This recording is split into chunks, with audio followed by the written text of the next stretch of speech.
Welcome to another fabulous episode of My Orgasmic Life. I'm your hostess with the mostest, Gaia Morrissette. And today's episode is brought to you and sponsored by tickle.life. Okay, so we need to talk about, first of all, I need to touch the floor. There we go. We need to talk about sexiness and attraction and what is it and where does it come from? So I'm going to do a two-parter. So as I talked about before, last month I did shame. I did it in two parts. The first part, so it's full disclosure, will be open to everybody. It's free. It's on My Orgasmic Life. It's on the podcast. It's fantastic.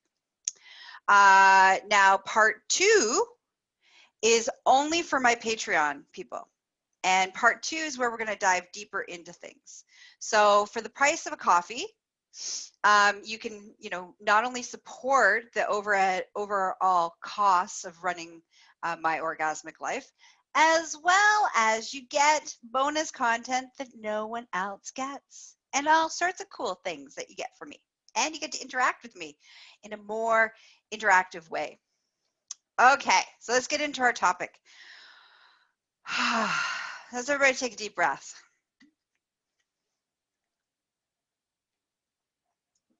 I'm going to take a drink of my detox juice. Okay, so I want to, before I start into what is sexy, what is attraction, I want to tell a story. So everybody get comfy. I'm going to tell a personal story about something that's been going on with me. So for most of you, a lot of my listeners know that I've quit smoking, and I smoked for 33 years. And today is day 67. 67? Yes. Day 66, actually. Today is day 66 of being smoke-free. Yay me! Right? Now, on this adventure of quitting smoking, and thanks for the loves and the thumbs up and all the encouragement and all the support around this journey around me quitting smoking. Now, it's not been fun. I'll be completely honest with it. It's not been fun. And if you've never quit smoking, you probably don't understand, but the detoxing process is horrendous. I'm still detoxing. I still smell bad. I'm still getting hives. I'm still itchy. I'm not sleeping well, so I'm a little grumpy. But the biggest byproduct is gaining weight, because your metabolism slows down like you're in hibernation mode. It goes into full-on shock mode while you are in detox mode. So what that means is that I am gaining weight. And normally that wouldn't be a big deal. It'd be like, oh, well, I'm just going to gain some weight. And then when the detox is done, my metabolism will kickstart my metabolism and, we'll be good to go. But I've been struggling around maintaining my weight. Before I quit smoking, I had some thyroid issues going on for me, and we still hadn't actually fully figured that stuff out. So I was eating super, super healthy. Like I eat super healthy. Like everything I eat is organic and free range, and it's all real whole foods, and it's basically fruits, vegetables, and meat. That's what I eat. I eat little portions throughout the day. So I eat like super clean, super healthy, because I have a very sensitive body and I'm incredibly allergic to everything. I also work out 6 days a week to the max of which my body can work out, because I have some trauma in my body from a severe car accident that happened like 20 years ago. So there's only certain amounts of activity, and I push my body all the time. So I eat well, I exercise well, and because my thyroid kind of went all wonky doodle on me, I had gained some weight. So now I quit smoking, and now I've gained some more weight. And I don't know how long that weight's going to exist. And I needed to find, and so it's been very traumatic, because I'm not feeling beautiful. I'm not feeling sexy, because society says that in order for you to be beautiful, in order for you to be sexy, you need to be skinny. And there's no imagery of beautiful, voluptuous women. When you're watching TV, when you're watching movies, when you're seeing advertising, all this stuff, it's all very tiny, skinny women. So there's no framework for that. So I'm like started this weekend in particular. I'm like, okay, I'm on a journey to self-acceptance and self-love, and also trying to figure out, well, what makes me sexy? Is it my hips? Is it my breasts? Is it my eyes? Is it what I look like? Is it more than what I look like? And so this is what I came up to with. First of all, this is, this has been not a pleasant. The last 5 days has not been a good time.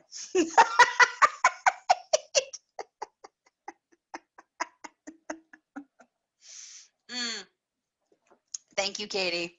Thank you very much. So as I went down the rabbit hole of like, what is sexy? What is beautiful? Where does it come from? And I do a lot of work with self-worth and self-esteem and body image stuff for women. And I know where this comes from, and I know that this comes from our societal imageries that we get and the beliefs that we're taught. And so I had to look at the ugly within me, that even though I knew all this stuff, it still was affecting my my sexiness, my belief in my own sexiness. I think that's the important piece, is that, what makes us sexy is what we feel about us. Not how much the world perceives us, but what we feel about us. And I haven't felt beautiful and sexy in this new smoke-free body, who's more round and more squishy and more voluptuous, right? So the first thing I had to look at and had a really honest conversation is that, where do I put my value? Like, what is the value for me? Like, as a woman, what is my value? And unfortunately, on one hand, fortunately, I've spent my whole life having beauty privilege, which has given me all sorts of avenues and opened all sorts of doors and giving me all sorts of opportunities because I am beautiful. I'm saying I am still beautiful, so I'm beautiful. And so it gave me beauty privilege.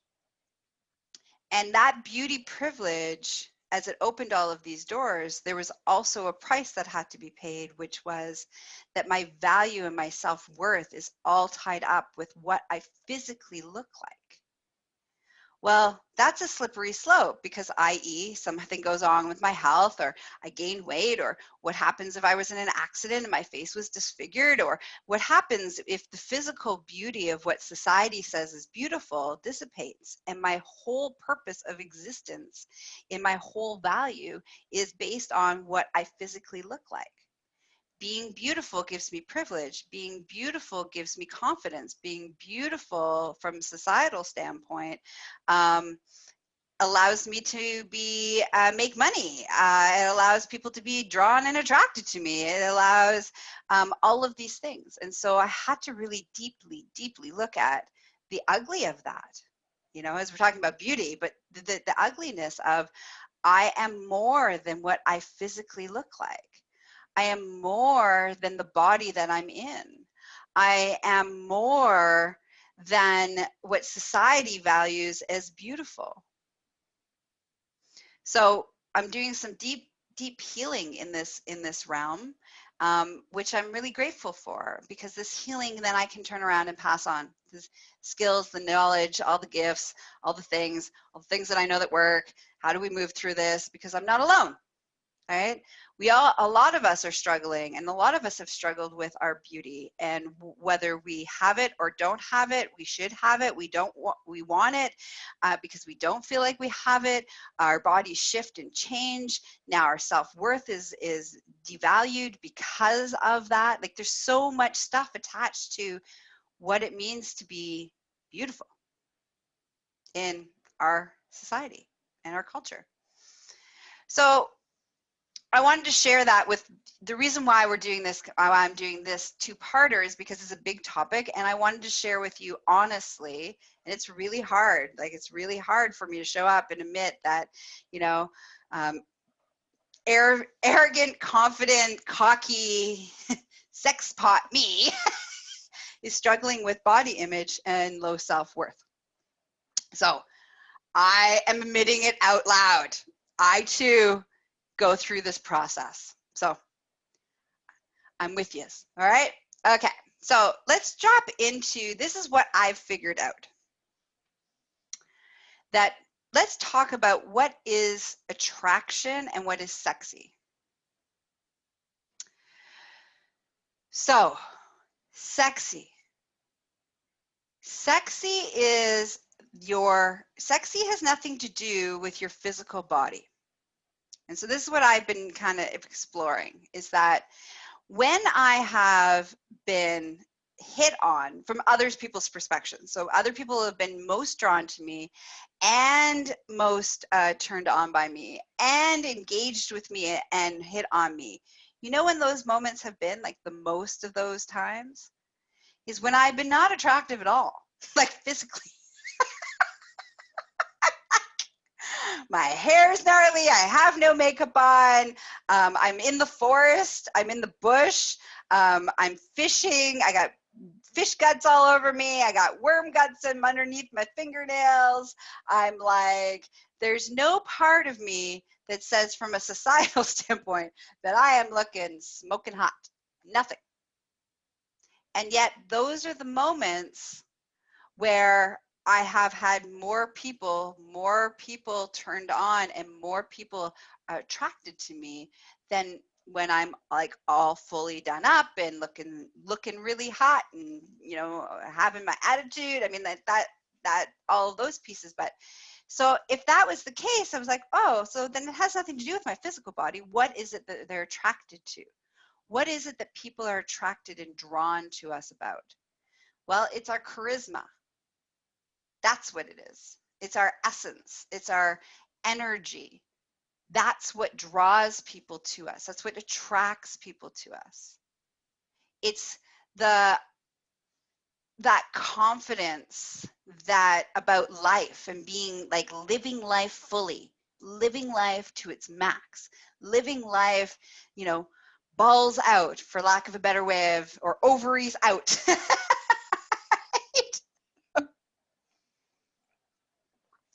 It's laughing like you don't care, and you don't care what other people think, and that you're really just being your authentic version of yourself. But that authentic version of yourself can either draw people to you or reject people. So depending on what state you are in, what emotional state you are in, no matter what you think about and how you move in the world, you either can be this beacon of attraction or you can be this beacon of repulsion. And so so that's what it is. People find me sexy, and people are drawn to me and are attracted to me and want to spend time with me because of my essence, because of my charisma, because I laugh, because I have mischievous eyes, because I'm always up to no good. Because I love being alive. That the smallest thing can bring me the most amount of joy. And because I'm an embodiment of pleasure. This is why people are drawn and attracted to me. It has nothing to do with my breast size or my hips or my body or the body that I'm in. It doesn't really matter. People are drawn to me by my charisma. So, yay. So it's okay, I get squishy and round. I'll still always be charismatic. So let's take a moment of like, okay, well, that's what draws people. So I did talk about the repulsion piece though, like, so if I'm not in a good place, and if I'm sitting in this place of suffering and misery and negativity and anger and this place of like, woe's me, and I'm not making any like choices to change my life or to embrace who I am or to love my life or to love myself or do any course correction about who I am. if I don't do any of those things to course correct to be on the path of, you know, awakening, healing, moving through my shit, owning my shit, doing all of those things, I won't be charismatic. I won't be this beacon of like, you want to spend time with me. Instead, what I'll do is I will intuitively, you will feel repulsed by me because I am in this place of negativity and suffering. Now, a part of you might be drawn to that suffering if you're in that place of suffering, because people who are in a place of suffering really don't like to spend time with happy, bubbly, laughy people. It's not. They're very annoyed. They kind of want to punch us in the face. So you might be draw in, but you'll draw in other people who are in that same space with you. And that's what you'll draw in, which then will reinforce to you that suffering and misery in all of those places is a good place to live in. And there's no, and I want to say this not from a place of judgment, okay? So it's really important if you happen to be in that place. I was in that place 2 days ago. I spent 2 days really looking at my shit so that I could like and feel my feelings and to cry. I cried like a baby for 2 fucking days about not loving who I am and not feeling beautiful and not feeling sexy and not feeling, you know, attractive and what does that mean and all of that stuff. Like I spent 2 days and I was in that place of suffering and pain. And those are important. It was important that I had those feelings and I experienced those things so that I could come and show up today for you guys in a course corrected space. So when I say we want to be the beacon of attraction and charisma, I don't mean that we only are like happy, joy, joy, happy, happy, joy, joy. But I don't show up and have a podcast for you guys if I'm in that space. I got to work through my shit to get to the, woo, life is good. And I can laugh. It's all good. All right. So I'm not saying that we need to always be in this happy state. But what I am saying is that we need to feel all of our feelings and all of our emotions. But we need to be aware of when we are in that space of attracting people, of the people that we want to attract, which are people who are attracted to our light of living life to its max and its fullness. Those are the people we want to attract to us, whether it's as partners, friends, colleagues, lovers. It's like those are the people that we want to attract to who we want in our lives. The people who are drawn to us when we're in suffering and we're in pain and we're in distress and all of those things, that means that there's a cycle there that we actually don't want them to be attracted, because then we will be surrounded by more of that. So here's the moral of the story. Sexiness is about charisma, and charisma is what attracts people to you.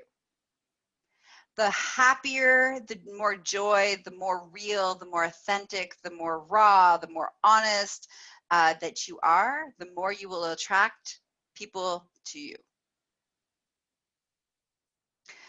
The more you're misery and suffering and staying in a state of broken, which I hate to use, but that's when we're stuck in that place, that's what it feels like. We feel like we're broken. When we're in that space, we repulse people, or we attract other like-minded people that doesn't really serve us to help us get out of that place. And our sex appeal has nothing to do with the physical body that we're in. Beauty has nothing to do with the physical body that we're in. It's the light within us that shines through us that attracts the world to us. That's what makes us beautiful. That's what makes us sexy. That's what makes us desirable. So I want you to go on a little adventure. Corey's, we're always going on an adventure. Of course we're going to go on an adventure. So here's the adventure that I'm inviting you on. Actually, I'm inviting you on 2 adventures. Adventure number 1, come hang out with me for episode number 2 on Patreon, where I'm going to talk about how do we course correct our emotions so that our charisma is attracting who we want it to attract, as well as how do we learn to love ourselves and do unconditional love and acceptance of where our body is at today. Not what society says it's supposed to be, not what we wish it was, but what it actually is today. That's what I'm going to do in part 2. And in order to get access to part 2, you must join my Patreon account. So I'll put those links in the show notes as soon as we're done this episode. The second adventure I want to invite you on is for an introspection thought first. I want you to see what attracts you to people. Like, what attracts you to people? Is it the physical? Or is it the essence of who they are? Is it their laughter? Is it their attitude on life? Is it how they take up space in the world? What is it about them that you are drawn to?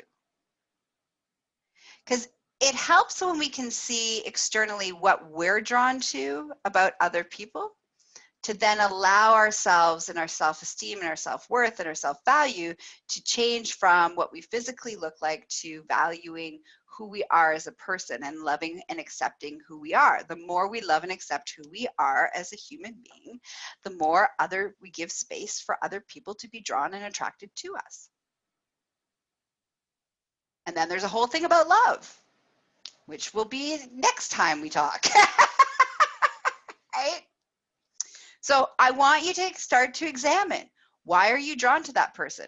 Why are you attracted to that person? Why did you pick that person as your friend? Why do you choose to hang out with me?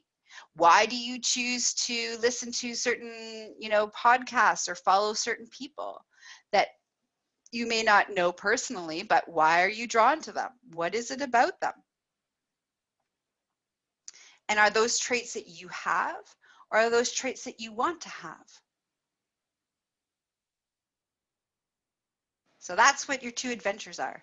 1, come listen to part 2 on Patreon. And 2, I want you to figure out why you're drawn and attracted to people and start being aware of that. All right. So thanks. This was a good episode. Thanks for everybody's love and everybody's support, everybody's encouragement. I love you all. And I'm glad to show up for you guys, and I'm glad you're showing up for me. All right, here are all the other ways that you can play with me and in a professional, non-sexual way. You can hire me to do some coaching for you to help you work through whatever's going on for you. You can listen to my podcast, which is called My Orgasmic Life. You can tell a friend about how awesome my podcast is called My Orgasmic Life, so they will start listening to My Orgasmic Life. You can send me a message with a testimonial about how, spending time with me has, changed and affected your life. That's really beautiful. It helps me to be like, yay, this is why I do this. But it also helps, to support so that I can use that so other people can be like, yeah, that sounds like a good idea. I want to explore that too. So you can visit me at succulentliving.com. You can find me on all the social media platforms under Gaia Morrissette. For all your BDSM and education needs, you can find me at empressgaia.com. And you can follow me on social media under Empress Gaia. And I think that's it. I think those are all the places. And don't forget, supporting the overall costs of running the show helps me and helps you. Join my Patreon account. Lots of love. Mwah. Till next time. Bye-bye.